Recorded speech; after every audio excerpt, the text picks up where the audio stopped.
शायद देखा है, आज उन्होंने पॉलिटिकल पार्टी का घोषणा किया है। तो एडीसी के इलेक्शन की टाइम पे भी वो उसका कैंडिडेट खड़ा किया है। तो मैं उस बारे में कंफ्यूज हो गया हूँ, क्योंकि विदाउट पॉलिटिकल पार्टी वो कैसे लीडर खड़ा कर सकता है, कैंडिडेट खड़ा कर सकता है। और अभी आज बोल रहा है कि आज ही उन्होंने पॉलिटिकल डिक्लेयर किया। तो लोगों को इतना उल्लू बनाने से मतलब लोग तो अभी समझदार हो गया है कि क्या चाहता है वो। और मैं उनको भी बोलना चाहता हूँ, पटेल मैडम को, पॉलिटिकल करने से कुछ फ़ायदा नहीं है। हम लोग अभी हमारा जो दफ़ा है, हमारा जो सोसाइटी है, उसको रक्षा करने का अभी टाइम है।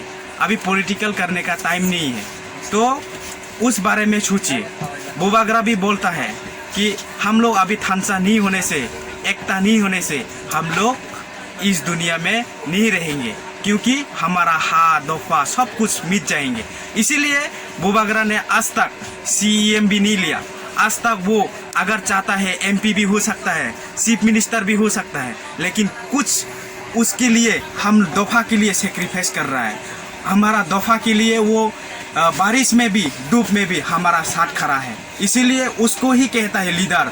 लीडर ऐसा ही नहीं होता है। लीडर होने के लिए एक कलीजा का टुकड़ा चाहिए, एक मेंटेलिटी अच्छा होना चाहिए। इसीलिए हमारा जो बुबागरा है वही एक है जो हमारा त्रिपुरा के बारे में सोचता है, हमारा जाति के बारे में सोचता है। आज बुबागरा है, इसीलिए हम लोग को गारंटी दे रहा है कि लास्ट फाइट करना है। अगर जीतेगा तो जीतेगा, अगर हारेगा तो हारेगा, लेकिन वन लास्ट फाइट करके हमारा दफा को हम लोग जिंदा रखना है। हम लोगों को वो पावर जो बुबागरा ने दिया है, इसके लिए हम लोग बहुत धन्यवाद देता हूँ बुबागरा को। आप लोग देखा है शायद दिल्ली में हम लोग जब गया था जंतर मंतर में सिटिंग डेमोस्ट्रेशन जब किया था, वहाँ पर आप लोग ने देखा होगा इतना एमपी आया, बुबागरा को इतना एमपी फोन किया कि हम लोग भी आएंगे। यही है हमारा सफलता, क्योंकि हम लोग समझते हैं 50% हम लोग का सफल मिल गया है कि बुबागरा की गाइडलाइन से, बुबागरा की आइडियोलॉजी से। हम लोग मानता है हमारा जो लास्ट फाइट है वही होगा हमारा त्रिपुरा के लिए। हम लोग नहीं चाहता है कि चीफ मिनिस्टर कौन होगा, प्राइम मिनिस्टर कौन होगा और एमपी कौन होगा। हमारा डिमांड है, हमारा बुबागरा हमारा साथ है। तो हमारा ये जो डेस्टिनेशन है हम लोग मिलेंगे ही मिलेंगे, क्योंकि लास्ट फाइट जो होगा वो ही हमारा त्रिपुरा का लास्ट फाइट होगा। हमारा जो डिमांड है ग्रेटर त्रिपुरा लैंड वही मिलेगा। तो जैसे कि पटेल कैडा का समर्थकों द्वारा बहुत सारी जगह पे पूछ हमें देता है कि अगले 2023 का सीएम वो बनने वाला है। इसके विषय में आप क्या कहना चाहोगे? उसका विषय में मैं बोलना चाहता हूँ, चीफ मिनिस्टर कैसे मिलेगा। वो बोल रहा था कि सुप्रीम कोर्ट से ऑर्डर लेके चीफ मिनिस्टर मिलेगा। मैंने वो वीडियो भी देखा है।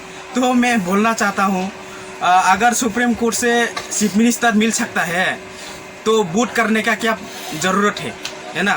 तो वोट हमारा जो डेमोक्रेटिक है, हमारा ये इंडिया डेमोक्रेटिक कंट्री है। वोट देके ही हम लोग चुनाव लड़के ही हम लोग चीफ मिनिस्टर होता है, एमडीसी होता है, ईएम्स होता है, एमएलए होता है, सीएम होता है, सब कुछ होता है, एमपी होता है। अगर इतने वर्षों तक 70 to 80 ईयर्स जो इलेक्शन हो रहा है, तब हम लोगों को पता नहीं है, क्योंकि आज तक हमारा लाइफ में पहली बार सुन रहा हूँ कि सुप्रीम कोर्ट से ऑर्डर से चीफ मिनिस्टर बन सकता है।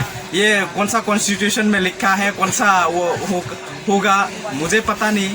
तो चीफ मिनिस्टर बनने के लिए जो होता है उसका एक रूल्स होता है।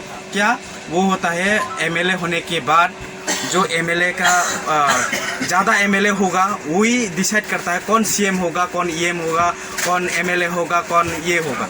तो उसके बारे में मैं आप उनको पूछिए कि सुप्रीम कोर्ट से क्या वो चीफ मिनिस्टर बन भी सकता है कि नहीं। उसको पूछने से अच्छा होगा। हमारा नॉलेज में तो नहीं है, तो यही बताना चाहता हूँ।